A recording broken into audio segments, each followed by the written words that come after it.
My name's Jeremy Edgel, and I'm having the pleasure of talking to City Councilman North Las Vegas, Isaac Barron. Isaac Barron, welcome. Thank you for taking the time. Thanks, I know you're a Jeremy. busy guy. Well, a little bit. Thanks for having me here. Absolutely. North Las Vegas has more cultivators than any other municipality that are not attached to other dispensaries. So the idea is that if you don't have a dispensary license, then the other dispensaries don't have to sell your product, and you will have spent millions of dollars on a cultivation location for nothing, because the big guys buy out the small guys. One of my associates asked a consultant in Colorado what happens if there are some companies that are vertically integrated and some that are not, and it's just dastardly for everybody. Every legal mind that I've had read this current NAC language came back with the same judgment, that with the current criteria, the only people that get more dispensary licenses are those that already own them. So, am I crazy in my prediction that in 4 years, 70% of the cultivators in North Las Vegas will be out of business? Do I seem crazy? Gosh, I hope you are. Okay, I really don't know. I haven't seen all the numbers, but you know the potential for the non-aligned cultivators, for them to find challenges that might ultimately hinder the way they do business. The challenges are definitely there. The potential's there. If right now if we have any way to hit that off, I think we have to seriously look at that as a policy change. I am a committed capitalist. I believe that competition has driven our country to be, of course, the leading economy on the planet. And why wouldn't we want to take some of those same issues, some of those same standards that we have for every one of our other industries throughout our country, and apply it also to cannabis? It only makes sense. Give everybody a level playing field. Give everybody a chance to compete. I don't think we're asking for too much. What could be done? I know there's a hearing at the Grant Sawyer building on January 16th at 10 a.m. That's a Department of Taxation meeting with the state of Nevada to review the current regulations and make their recommendations for the state legislature. What could be done to give it a fair process? Is there a way that people at home could get involved and I think they could show up that day, show up and maybe share their views, probably make a phone call into the state, I'm sure if you have an online, if you have like an online petition, right? Most definitely people can sign that online petition.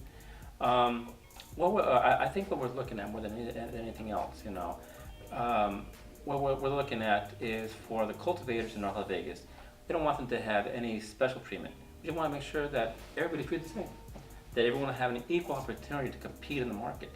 And this is, one market, one industry that, because it's still relatively in its infancy, we have the opportunity right now to set up something that's positive for a long time to come. What do you think the impact of cannabis being legal in the whole state is going to have on your kids and your grandkids? Well, hopefully, to begin with, I'm hoping that we're spending a lot less money on enforcement of cannabis, freeing up more money for instance, for education for my granddaughters. I'm hoping that with more cannabis sales, we're seeing the industry flourish, right? There's a controversy right now about just that, about how everybody was represented that they would support marijuana because that money would go into infrastructure and our education, right? And then there's been a change. What's changed? Why is? One thing that I've been a little bit disappointed is, of course, that some of the money that's generated, that's earmarked for education, winds up going to the state coffers first, to be then redistributed back. And, well, I just advocate, of course, here for Clark County, for my community. So, quite frankly, I would like to have seen that money that's generated and supposed to be heading for education, that money just stay right here in Clark County. So if all these other states have anti-monopoly clauses, if you will, built into their legislation, why doesn't Nevada have a stronger anti-monopoly sentiment? I'm not quite sure. I don't want to go ahead and speak, for the the state personnel legislators that have figured this out so far. I think part of it is because, again, although the voters long time ago actually approved this, right? Yeah. I don't think we've actually had a great time sitting down and figuring out what it wants to be.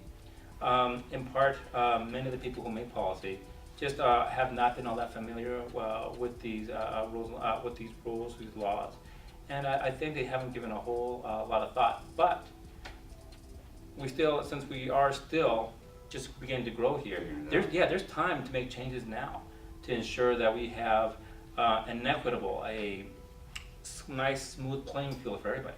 Say there's 30 companies that are cultivators in your town. They're not attached to a dispensary currently. If those businesses went out of business, what would the implications for the city of North Las Vegas and its budget be?